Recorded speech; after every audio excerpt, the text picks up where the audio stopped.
miezi na kutoa fedha nyingi, ada nyingi kwa serikali tuweze kutoka kiwanja cha ndege.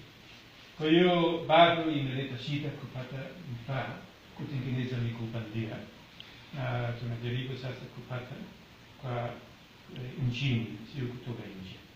Sio kwa sababu fedha hazipo, shida ni kupata ruhusa kutoka serikali kuingiza vile vifaa. Kwa hiyo nadhani ni kama nimeshasema, ni muhimu kuendelea na chuo kama sisi au taasisi kama sisi. Na mara kwa mara labda mmeshasikia kama sema watafunga Kidugalu, watafunga Librasali. Hata nilipofundisha huko mwezi wa kwanza mwaka jana huko, Uswahili wasema ukoma haupo tena hapa Sikonge, Stini ataondoka na tutafunga Librasali, magonjwa watabibiwa huko. Na baada ya muda tulikuwa na mkutano, Dr. Kanumba alisema sijaelewa tunafunga nini Librasali sasa.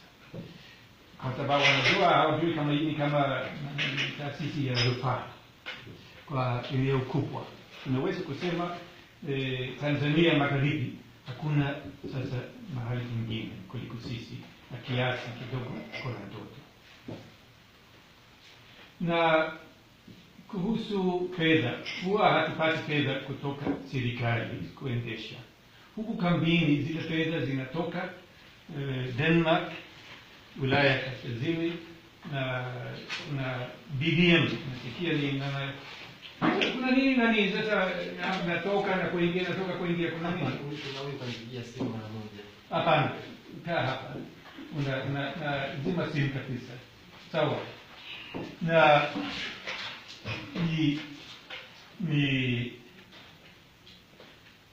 ni shirika la mission huko chini ya kanisa la Moravian huko Denmark. Kwa hiyo wao wanatoa fedha na kwa ajili ya kambi, na hii haileti shida. Kuendesha hapa Librasali mhodini, mpaka hivi karibuni tulipata fedha kutoka Ujerumani, wanasema GRA au German Leprosy.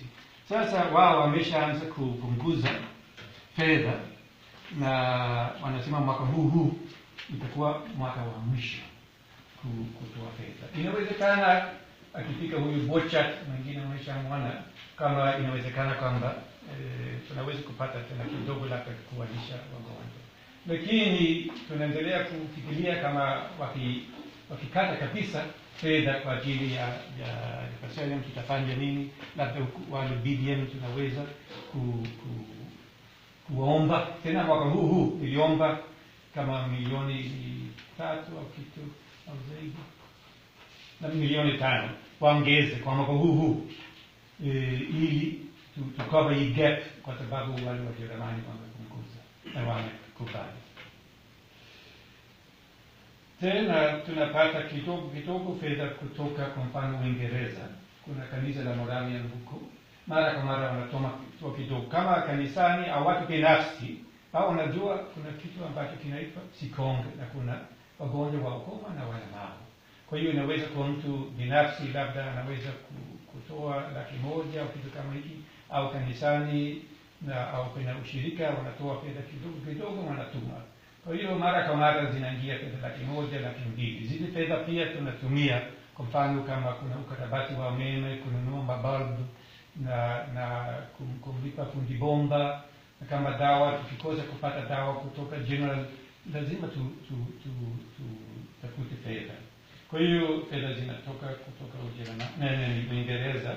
Hii ni gazeti mwezi huu, mwaka Januari, hapa sasa sijui kama mahali kwa sasa mbele, lakini waliomba mimi niandike hapa pia. Kwa hiyo niandike na kuandika ile wale wa Moravian huko Uingereza wanajua tunafanya nini, na zile fedha kwa kweli zinafanya kazi hapa, sio kama tunatumia ovyo.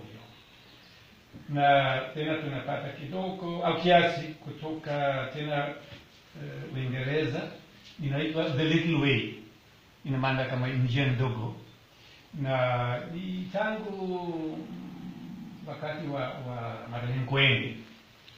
Na The Little Way nadhani wanaweza kwa Wakatoliki kitu kama sababu wanaitwa Sacred Heart House, na ni moyo mtakatifu. Kwa hiyo nadhani wanaweza kuwa Katoliki kitu kama hiki. Wao wanatoa fedha na hasa kuwalisha wale, kuna watu 6-7 bado ambao walemavu ambao wanapata fedha, wanapata chakula kutoka Antoni kila mwezi, hasa kutoka Kanauga wanapewa bega moja mahindi na maharage kilo 3 na tena mafuta ya kupikia. Kwa hiyo zile fedha zinatoka kutoka Uingereza na pia kutoka Ujerumani kidogo. Wao kutoka zamani wanatoa fedha kwa ajili ya Kiduka-Lukamba. Hasa zamani ilikuwa kwa ajili ya kindergarten. Kwa hiyo kwa mfano tukifanya ukarabati huko kindergarten ni fedha kutoka Ujerumani, kina Moravian huko Ujerumani. Kwa hiyo ni hali halisi kutoka fedha, na sio na wasiwasi sana mkisikia sasa unataka kufunga Kidogalo, sasa watafanya nini. Sasa tuendelee tu kufanya kazi na kwa moyo kama nilivyofanya mpaka sasa.